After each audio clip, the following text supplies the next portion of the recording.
Lesson 3, The Grasshopper and the Ants. Activity 1. Let's underline the correct answer. চলো সঠিক উত্তরটির তলায় দাগ দিতে বলেছে। এর The grasshopper was hopping about in a summer, winter না autumn day. ঘাস ফড়িংটি লাফাচ্ছিল গ্রীষ্মকালে, শীতকালে না বসন্তকালে।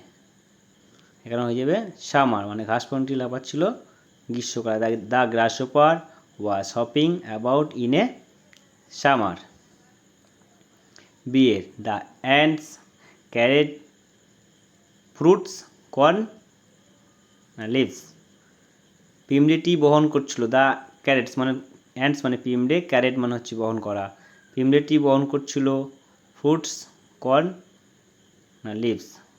কর্ন মানে শস্য, পিমড়েটি বহন করছিল শস্য। সিয়ের in winter the weather turn hot cold না ওয়েট। শীতকালের পরিবেশটি ছিল কীরকম?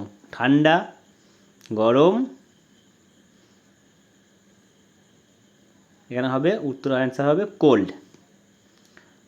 ডিয়ের স্নো ইজ হোয়াইট গ্রিন না ব্রাউন। স্নো মানে হচ্ছে বরফ, বরফ হয়। হোয়াইট গ্রিন না brown.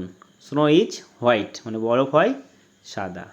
The grasshopper spent the summer playing music begging না ওয়ার্কিং। ঘাস ফড়িংটি গ্রীষ্মের সময় বাজনা বাজাচ্ছিল, ভিক্ষা করছিল না কাজ করছিল। তার the grasshopper spent the summer playing music মানে ঘাস ফড়িংটি গ্রীষ্মের সময়